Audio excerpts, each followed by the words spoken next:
Hello students, कैसे हैं आप सब। आशा करती हूँ आप सभी अच्छे होंगे। मैं आरती आप सभी का अपने परिवार फिजिक्स गुरु पर हार्दिक स्वागत करती हूँ, जहां पर आप सभी पढ़ रहे हैं ग्रेजुएशन के लिए फिजिक्स, केमिस्ट्री और मैथ चल रहा है आपका अपनी एप्लीकेशन फिजिक्स गुरु पर। और आज की एक क्लास है बीएससी थर्ड सेमेस्टर के लिए, जिसमें आपकी बुक चल रही है chemical dynamics and coordination chemistry, और ये इस बुक का लेक्चर नंबर 45 है। इससे पहले आपके 44 लेक्चर्स हो चुके हैं जो आपके प्लेलिस्ट में एडेड है, आप वहां से चेक कर सकते हैं। तो इसमें हम हमारी यूनिट लिक्विड क्रिस्टल के बारे में डिस्कस कर रहे थे। चैप्टर का नेम है आपका ये लिक्विड क्रिस्टल्स। तो इसमें लास्ट टाइम पर हमने इसमें एक टॉपिक डिस्कस किया था, जिसमें हमारा टॉपिक था आपका कोलेस्ट्रिक लिक्विड क्रिस्टल। तो कोलेस्ट्रिक लिक्विड क्रिस्टल के अंदर हमने कुछ टॉपिक्स डिस्कस किए थे, उसकी एप्लीकेशंस के बारे में पढ़ा था।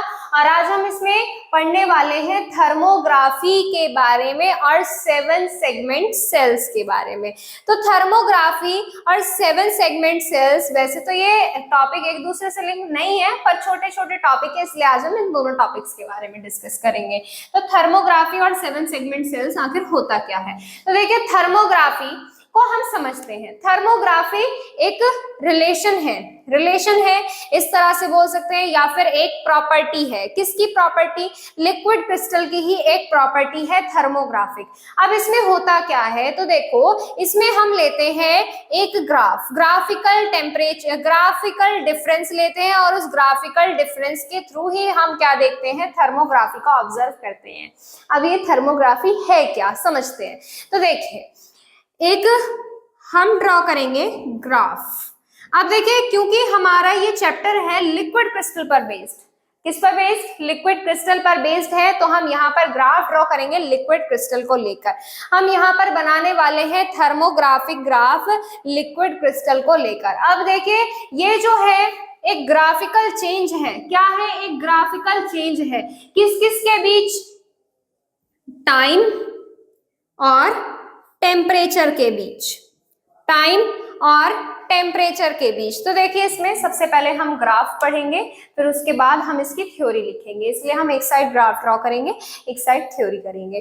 तो देखो, सबसे पहले हम लेते हैं कोई भी लिक्विड क्रिस्टल। मेरी बात को बिल्कुल ध्यान से सुनिएगा, ग्राफ समझिएगा, क्योंकि ये ग्राफ आगे आपकी इस टॉपिक के लिए बहुत हेल्पफुल होने वाला है। तो देखिए, सबसे पहले हम लेते हैं लिक्विड क्रिस्टल। अब लिक्विड क्रिस्टल कैसी फॉर्म में होता है, जैसे मान लीजिए हम लेते हैं यहाँ पर कोई भी सॉलिड। क्या ले रहे हैं? कोई भी सॉलिड ले रहे हैं।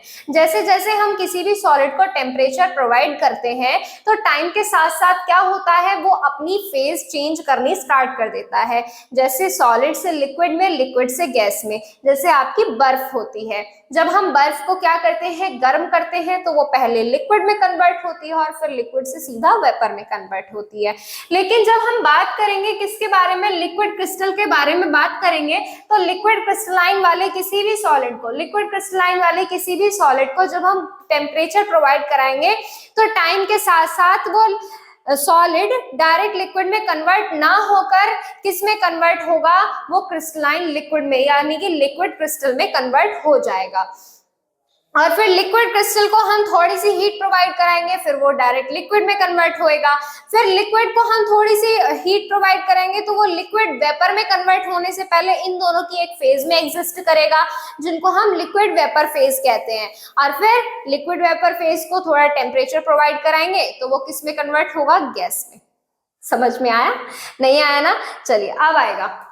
देखिए, यहाँ पर हम लेते हैं कोई भी सॉलिड। क्या लेते हैं? यहाँ पर मान लीजिए हमने लिया कोई भी सॉलिड, जिसको मैंने नाम दे दिया ए। जिसको नाम दे दिया मैंने ए। थोड़ा सा बड़ा ग्राफ बनाते हैं, ये देखिए, ए नाम दे दिया। अब ये इसको हम क्या किया, हमने यहाँ पर देखिए, इस पॉइंट पर हमारा क्या जा रहा है? टेम्परेचर। इसका मतलब क्या, अगर ग्राफ ऊपर को जाएगा तो टेम्परेचर इंक्रीज होगा। और यहाँ पर इस पर क्या ले रहे हैं? इस साइड ले रहे हैं हम, इस एक्सिस पर ले रहे हैं हम टाइम। तो यानी कि हम ये दिखाएंगे कि टेम्परेचर प्रोवाइड कराते कराते थोड़ा टाइम भी क्या हुआ है? इंक्रीज हुआ है। तो देखिए, यहाँ पर हमारा ये किस फॉर्म में एग्जिस्ट कर रहा है? सॉलिड में कर रहा है। तो देखिए, यहाँ पर ये किस स्टेट में एग्जिस्ट कर रहा है? ये सॉलिड में है। यहाँ पर लिख लेते हैं, ये क्या है? सॉलिड में है। क्लियर है? अब यहाँ पर हमने टेम्परेचर प्रोवाइड किया। टेम्परेचर प्रोवाइड कराने के बाद ये सॉलिड यहाँ पर किस में कन्वर्ट होएगा? लिक्विड में होएगा। नहीं, अभी ये लिक्विड में कन्वर्ट नहीं होएगा। क्यों नहीं होएगा? क्योंकि हम पढ़कर आए हैं, अभी अभी हमने आपको बताया है कि किसी भी क्रिस्टलाइन सॉलिड को मीसोमॉर्फिक स्टेट में, जो मीसोमॉर्फिक स्टेट में है, उस सॉलिड को हम क्या कर रहे हैं, गर्म कर रहे हैं, तो वो डायरेक्ट लिक्विड में कन्वर्ट नहीं होगा। वो किस में कन्वर्ट होगा, वो एक लिक्विड क्रिस्टल में कन्वर्ट होगा। तो यहाँ पर आता है पॉइंट बी पर। अब देखिए यहाँ पर हम क्या करते हैं, हम यहाँ पर थोड़े टाइम के लिए टेम्परेचर को रोकते हैं। ये देखिए जैसे मान लीजिए यहाँ पर आ गया, यहाँ पर टेम्परेचर रुक गया, इस पॉइंट को मान लिया मैंने सी। अब देखिए यहाँ पर आपका जो ये जो मीसोमॉर्फिक स्टेट है, ये किस में एग्जिस्ट कर रही है, ये सॉलिड में एग्जिस्ट कर रही है।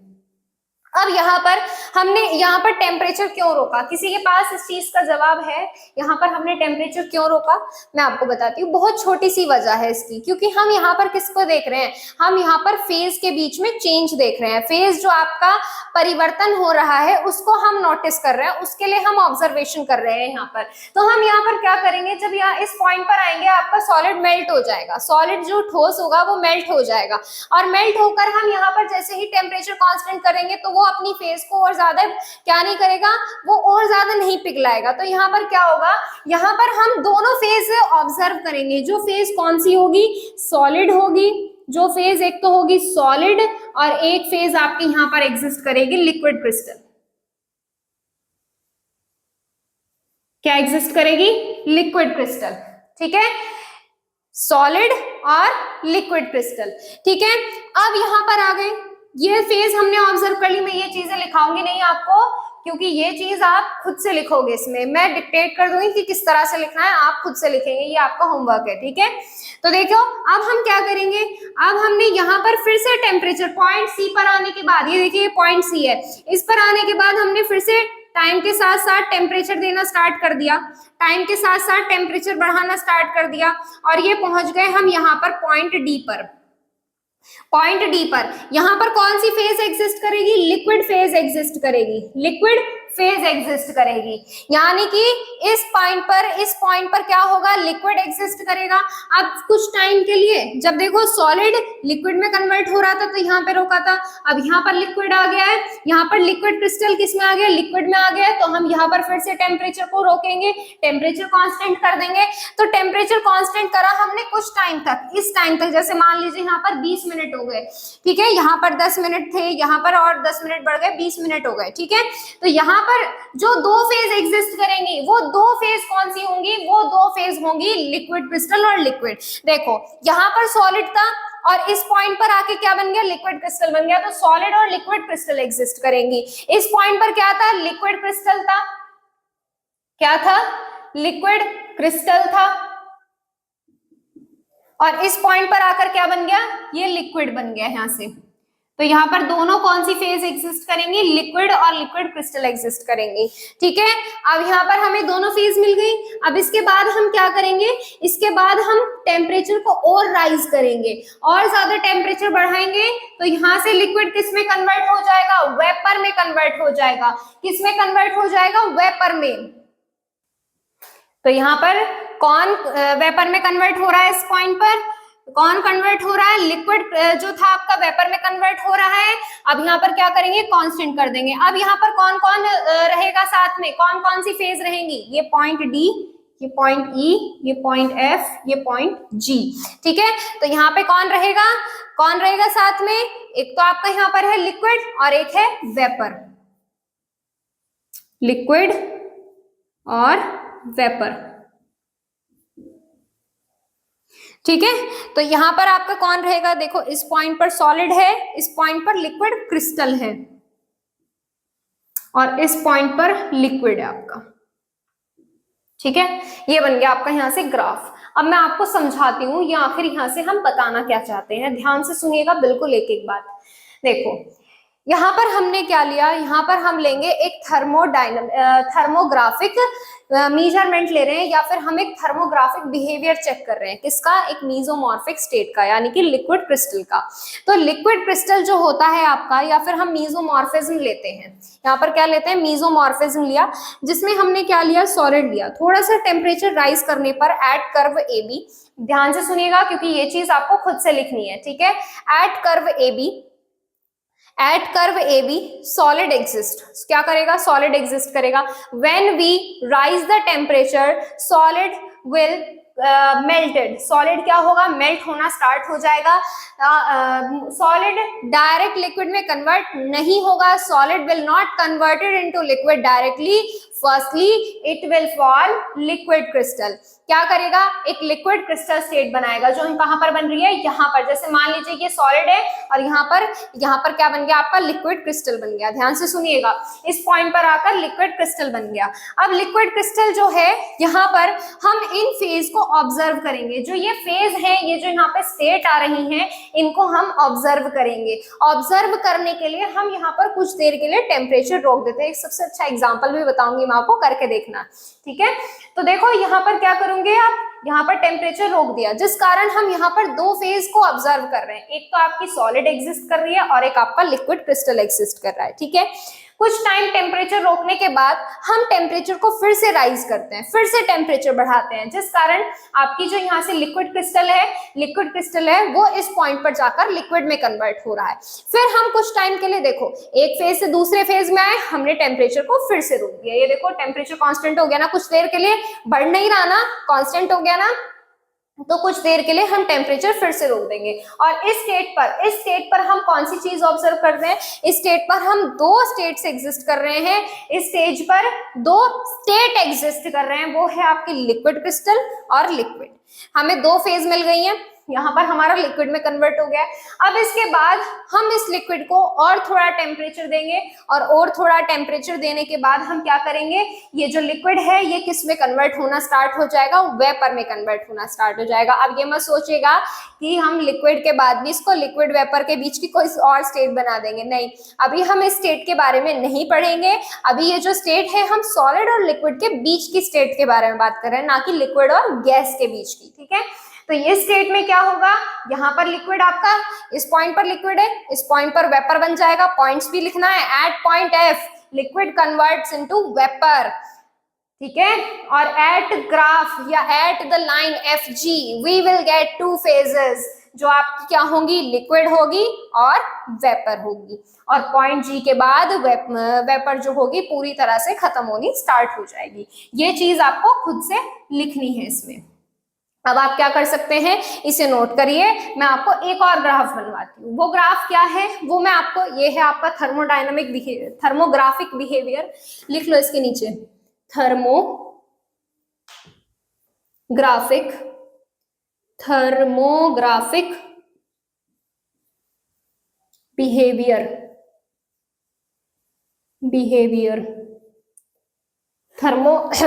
Behaviour of a solid, thermographic behavior of a solid showing mesomorphism,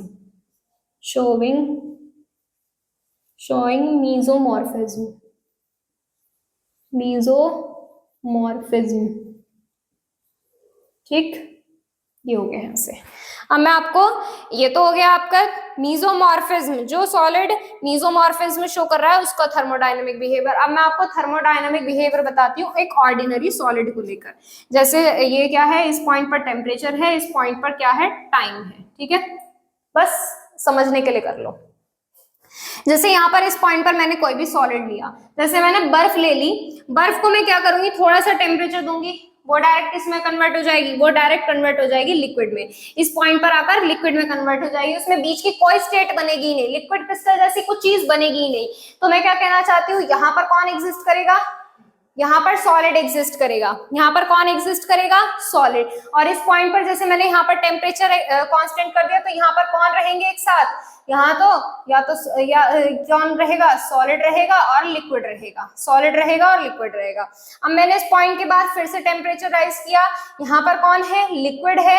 liquid यहाँ पे क्या हो रहा है, यहाँ पर गैस में कन्वर्ट हो रहा है, तो यहाँ पर क्या रहेगा, लिक्विड रहेगा और गैस रहेगी, बस यहाँ पर खत्म। और गैस तो गर्म करोगे तो उड़ ही जाएगी बिल्कुल, ठीक है।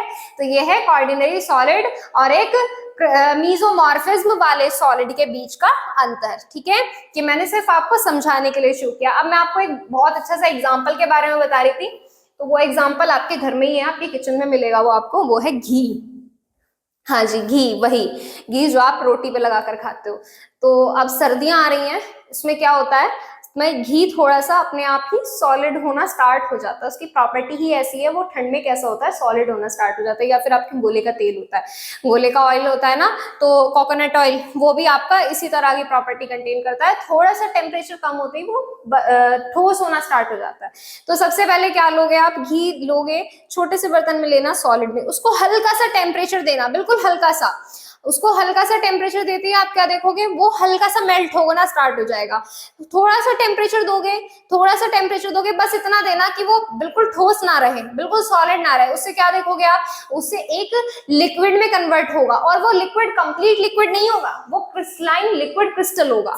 कैसा होगा, लिक्विड क्रिस्टल होगा। फिर उस लिक्विड क्रिस्टल को आप थोड़ा और गर्म करोगे तो वो किस में कन्वर्ट हो जाएगा, वो लिक्विड में कन्वर्ट हो जाएगा। जैसे अगर आप उसको स्पून से उठाओगे और नीचे डालोगे तो एक अच्छी कंसिस्टेंसी में वो फ्लो होगा, इस तरह से, ठीक है। और फिर वो आपका वेपर में कन्वर्ट नहीं होगा, कभी वेपर में कन्वर्ट करने के चक्कर में घी जला दो आप, ठीक है, तो उसको वेपर में कन्वर्ट करने की कोशिश मत करना। बस मैं आपको ये जो लिक्विड क्रिस्टल वाली स्टेट है ना, ये समझाने की कोशिश कर रही हूँ, ठीक है। आई होप आप सभी इसको अच्छे से समझ में आ गए होंगे। अब यहाँ पर क्या करोगे, इस डायग्राम को आप क्या करोगे, लिख कर लाओगे, अपनी नोटबुक में लिखोगे, और फिर अब मैं इसके बाद आपको क्या करने वाली हूँ, थर्मोग्राफी की एग्जैक्ट डेफिनेशन बताने वाली हूँ। अगर आपने लास्ट टर्न वाला लेक्चर अटेंड नहीं किया है तो पहले लास्ट टर्न वाला लेक्चर अटेंड कर लीजिए, क्योंकि उसमें एक वर्ड था, एक डेफिनेशन बताई थी मैंने आपको पिच के बारे में, तो उसका यूज हम यहाँ पर करेंगे, ठीक है, नोट कर लीजिए आप इसे। आई होप आप सभी ने इसका स्क्रीनशॉट ले लिया होगा। अब मैं आपको इस थर्मोग्राफी वर्ड की एग्जैक्ट डेफिनेशन लिखाने वाली हूँ। अब देखिए, इसमें कोलेस्ट्रिक टाइप के जो लिक्विड क्रिस्टल होते हैं, जिनकी हेलिकल स्ट्रक्चर होती है, जिनकी हेलिकल स्ट्रक्चर होती है, उनकी पिच भी टाइम के साथ चेंज होती रहती है। अब ये पिच क्या है, मैंने पहले ही कहा है अभी आपको कि आप लास्ट वाली क्लास अटेंड कर लीजिए, नहीं की तो हम बता देते हैं। पिच आपका क्या है, पिच एक डिस्टेंस है जिसमें एक मॉलिक्यूल 360 डिग्री का रोटेशन कंप्लीट करता है, ठीक है, तो वो कहा जाता है पिच। अब देखिए, जो आपके कोलेस्ट्रिक लिक्विड क्रिस्टल होते हैं, जिनकी हेलिकल स्ट्रक्चर होती है, उनकी पिच भी टाइम के साथ चेंज होती रहती है। अब ये जो पिच है, ये डिटरमाइन करती है कि जो लाइट रिफ्लेक्ट होगी उसकी वेवलेंथ कैसी होगी। अब क्योंकि पिच का ही टेम्परेचर के साथ साथ चेंज हो रहा है, तो उसकी जो वेवलेंथ होगी वो भी चेंज होती रहेगी टेम्परेचर के साथ। बस यही जो स्पेसिफिक प्रॉपर्टी है लिक्विड क्रिस्टल की, इसे ही थर्मोग्राफी कहा जाता है। मतलब लिक्विड क्रिस्टल की वो प्रॉपर्टी जिस पर हल्का सा टेम्परेचर चेंज होते ही उसकी सारी कंडीशन, उसकी सारी प्रॉपर्टीज भी चेंज हो जाए, मतलब उसकी पिच चेंज हो जाए, उसकी जो वेवलेंथ रिफ्लेक्ट करेगा, जिस वेवलेंथ की लाइट रिफ्लेक्ट करेगा, वो वेवलेंथ चेंज हो जाए। बस यही एक छोटी सी प्रॉपर्टी कही जाती है थर्मोग्राफी। थर्मोग्राफी का यूज जो है मेडिकल कंडीशंस में बहुत अच्छा यूज है इसका। जैसे आपके ट्यूमर्स होते हैं, कैंसर होते हैं, इनका डिटेक्शन करने के लिए, और वेन्स, आर्टरीज वगैरह होती है, इन्फेक्शन होते हैं, इनका डिटेक्शन करने के लिए थर्मोग्राफी का यूज किया जाता है। और इसको यूज करने का सबसे बेस्ट तरीका क्या है, ये किस तरह से वर्क करती है, ये जो आपका 0.01 कितना 0.01 डिग्री सेल्सियस, बहुत ही छोटा टेम्परेचर है, इतने टेम्परेचर चेंज को भी ये आसानी से पहचान लेती है और बता देती है कि कहाँ दिक्कत है। जैसे मैं कहूँ आपसे कि मुझे इस एरिया में चोट लगी, जैसे मान लीजिए मुझे यहाँ पर क्या लगी, इस एरिया पर चोट लगी, तो यहाँ पर क्या होगा, ये वाला एरिया थोड़ा सा वार्म होगा इसकी कंपैरिजन में, इस एरिया के कंपैरिजन में। तो थर्मोग्राफी के थ्रू ये बहुत ही डिटेक्ट करना आसान हो जाएगा कि प्रॉब्लम कहाँ है। तो ये इस टाइप की प्रॉब्लम्स, जैसे आपकी ट्यूमर्स हो गए, कैंसर्स हो गए, और वेन्स जो फाइंड आउट की जाती है, नसें जो होती हैं उनको, और इन्फेक्शंस वगैरह, आर्टरीज जो धमनियां होती हैं, उनको फाइंड आउट करना इनसे आसान हो जाता है, ठीक है। तो ये होता है आपका थर्मोग्राफी। अब हम क्या करेंगे, इसकी डेफिनेशन लिखेंगे। लिखिए इसमें, cholesteric liquid crystal, cholesteric liquid crystal, cholesteric liquid crystals having molecules, liquid crystals having molecules type of helical structure, या फिर ऐसे लिख लीजिए इसमें, cholesteric liquid crystal which liquid crystal in which molecules have in which molecules in which molecules have helical structure helical helical structure, जिसमें molecules की structure कैसी होती है, हेलिकल स्ट्रक्चर होती है, हेलिकल स्ट्रक्चर होती है। द पिच कोमा लगाकर लिखेंगे, उनकी पिच कैसी होती है, उनकी पिच टाइम के साथ साथ चेंज होती रहती है। तो क्या लिखेंगे इसमें, the pitch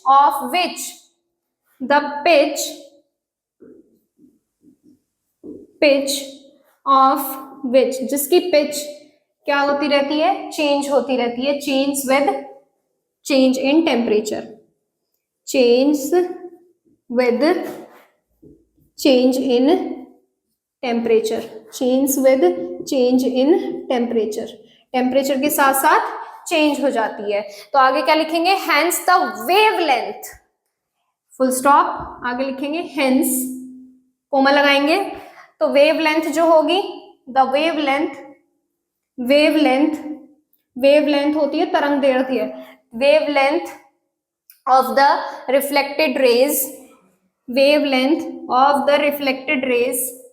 of the reflected rays will also change with temperature। तो यहां से क्या लिखेंगे, will also change, या क्या लिखेंगे, will also different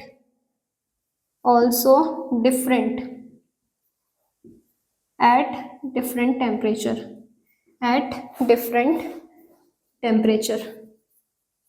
मतलब क्या है इसका, मतलब इसका बिल्कुल क्लियर है। जैसे मान लीजिए 10 डिग्री सेल्सियस टेम्परेचर पर कुछ और वेवलेंथ होगी इसकी, जैसे मान लीजिए 10 डिग्री सेल्सियस टेम्परेचर, सिर्फ एक एग्जांपल के लिए बता रही हूँ, 2000 वेवलेंथ होगी उसकी, लैम्डा जो होती है वेवलेंथ होती है, 2000 वेवलेंथ होगी। 11 डिग्री सेल्सियस पर कुछ और वेवलेंथ, 12 डिग्री सेल्सियस पर कुछ और वेवलेंथ। तो ये जो पूरा प्रॉपर्टी है लिक्विड क्रिस्टल की, ये कही जाती है थर्मोग्राफी। तो यहां से लिखेंगे, क्या हो गया यहाँ से, the wavelength of the reflected raise will also different at different temperature. This specific property, full stop लगाकर आगे लिखेंगे, this specific property of liquid crystal is known as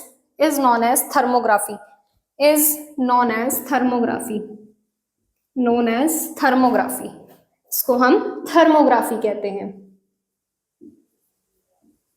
सबसे अच्छा यूज कहाँ यूज की जाती है, यूज्ड इन कहाँ यूज की जाती है, मेडिकल एरिया में यूज की जाती है। Used for the detection of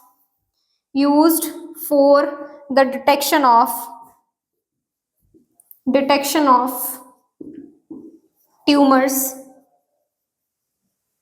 cancer,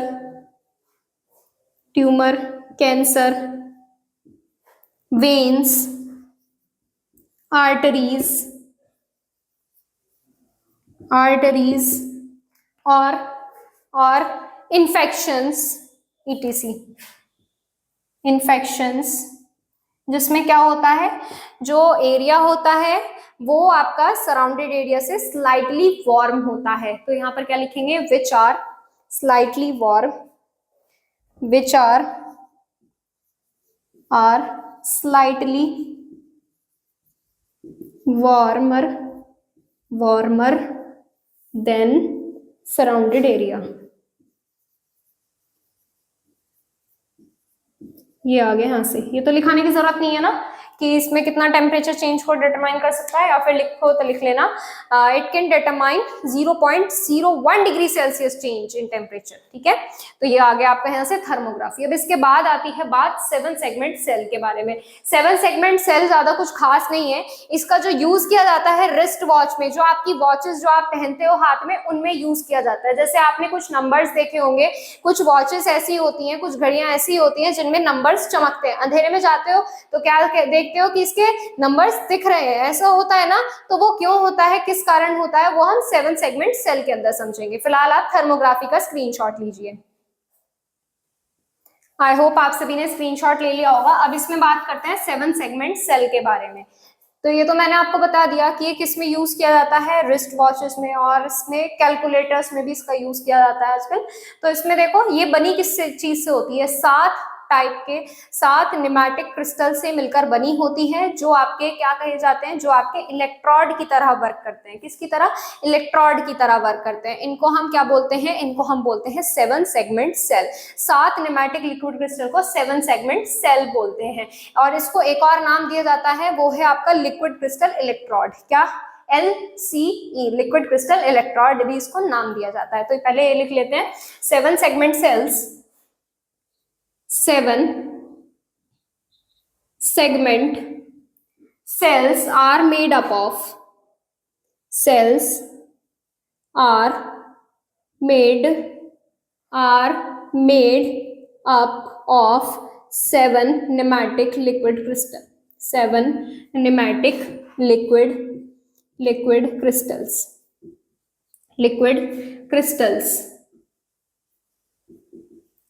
crystals, which act as electrode, each of which, हर एक, each of which, 7 है ना, 7 सेगमेंट 7 न्यूमेटिक क्रिस्टल, जिसमें से हर एक इलेक्ट्रोड की तरह एक्ट करता है, each of which act as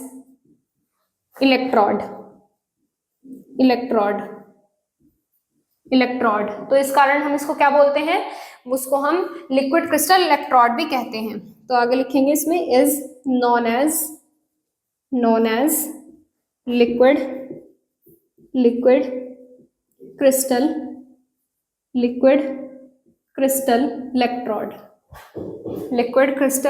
electrode, LCE भी बोलते हैं। इसका यूज किसमें किया जाता है? नंबर्स, जो डिजिट्स होती हैं रिस्ट वॉच पर या कैलकुलेटर्स पर, डिजिट्स को डिस्प्ले करने में इसका यूज किया जाता है। तो आगे लिखेंगे इसमें क्या है, इसमें आगे इसमें आएगा कि it is used in, this device is used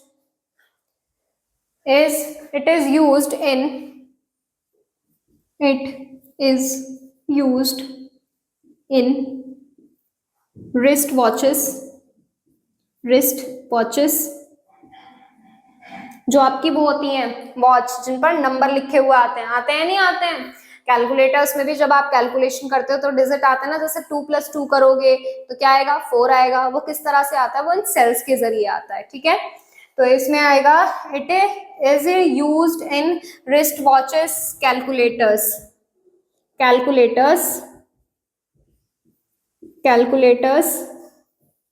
for displaying numbers या digits, for displaying digits या numbers। ठीक है, और देखो इसमें होता क्या है, इसमें जो लिक्विड क्रिस्टल होते हैं, लिक्विड क्रिस्टल की एक पतली थिन लेयर को हम 2 ट्रांसपेरेंट इलेक्ट्रोड के बीच में अरेंज करते हैं, जो आपकी कैसी होती है? बहुत ही कम चार्ज लेती है। मतलब क्या है इसका मतलब? बहुत ज्यादा बैटरी कंज्यूम नहीं करती है। जैसे आपकी रिस्ट वॉचेस होती हैं, उनमें क्या डलते हैं? सेल डलते हैं ना, कैलकुलेटर्स में भी सेल डलते हैं ना। तो ये जो सेल्स होते हैं, ये उनको थोड़ी सी एनर्जी देते हैं, जिस एनर्जी के कारण वो क्या करते हैं? वो वहां से वोल्टेज को कलेक्ट करते हैं, और वोल्टेज को कलेक्ट करने के बाद ग्लो करना स्टार्ट कर देते हैं, जिसमें हर एक प्रॉपर जो सेल होता है इफेक्टिवली वर्क करना चाहिए, उसके लिए लो वोल्टेज कंज्यूम करते हैं, और इस कारण अलग अलग नंबर्स, अलग अलग डिजिट बनाते हैं। तो ये भी आप इसमें लिख सकते हैं, in it a thin layer of liquid crystal is arranged between transparent electrodes, arranged between transparent electrodes,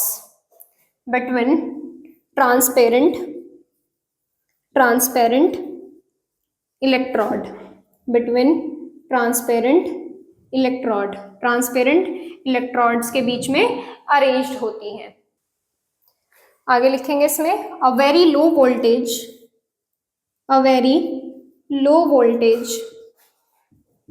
a very low voltage is applied, a very low voltage is applied to cells, a very low voltage is applied to cells that glows, जो आपकी क्या करती है, glow करती है, that cell glows to whom, that cell glows, glow मतलब चमकती है, glows to whom, to whom, to whom electrical energy is given, electrical energy is given। मतलब क्या है इसका, मतलब इसका बिल्कुल क्लियर है। देखो, दो इलेक्ट्रोड होंगी जो ट्रांसपेरेंट होगी, उनके बीच में लिक्विड क्रिस्टल की एक बहुत ही थिन लेयर रखी जाती है। अब ये जो आपके इलेक्ट्रोड्स हैं ये किससे कनेक्टेड होंगी, सेल्स से कनेक्टेड होंगी। सेल्स जो होंगी उनको बहुत ही कम लो वोल्टेज अप्लाई करेंगे, low voltage applied to the cells. जिस सेल को आपके बहुत ही छोटी सी वोल्टेज भी काफी होती है इनके लिए, जिस सेल को वोल्टेज अप्लाई की जाएगी वो सेल आपकी ग्लो करेगी और एक नंबर को शो करना स्टार्ट कर देगी। बस यही होता है आपका 7 सेगमेंट सेल, ज्यादा कुछ खास नहीं है इसमें। आप इसे कैसे याद रख सकते हैं कि 7 सेगमेंट सेल में बस 7 न्यूमेटिक लिक्विड क्रिस्टल होते हैं जो वॉच में और कैलकुलेटर्स में यूज किया जाता है जिनका। इनमें अरेंजमेंट कुछ इस तरह से होता है, इलेक्ट्रोड्स के बीच में लिक्विड क्रिस्टल की एक थिन लेयर रखी जाती है जिनमें हम सेल्स को एक बहुत ही कम वोल्टेज अप्लाई करते हैं, जिस वोल्टेज को, जो इलेक्ट्रिकल वोल्टेज हम दे रहे हैं, जो इलेक्ट्रिकल एनर्जी हम दे रहे हैं उसको वो कंज्यूम करते हैं और कंज्यूम करने के बाद चमकने लगते हैं। बस ये है आपका 7 सेगमेंट सेल। आई होप आप सभी को ये बिल्कुल अच्छे से क्लियर हो गया होगा। टॉपिक से रिलेटेड कोई भी डाउट आप कमेंट बॉक्स में कर सकते हैं, अदरवाइज आपके जो भी क्वेश्चन है इंस्टाग्राम पर मैसेज कर सकते हैं। इंस्टाग्राम आईडी है physics_guru_India। आपके जो भी क्वेश्चन है आप यहाँ पर मैसेज करके भेज सकते हैं। और टेलीग्राम चैनल ज्वाइन करने के लिए प्ले स्टोर से टेलीग्राम इंस्टॉल कीजिए, उस पर अपनी आईडी बनाइए और सर्च करिए फिजिक्स गुरु इंडिया, आपको चैनल मिल जाएगा जहां पर आप ज्वाइन हो सकते हैं।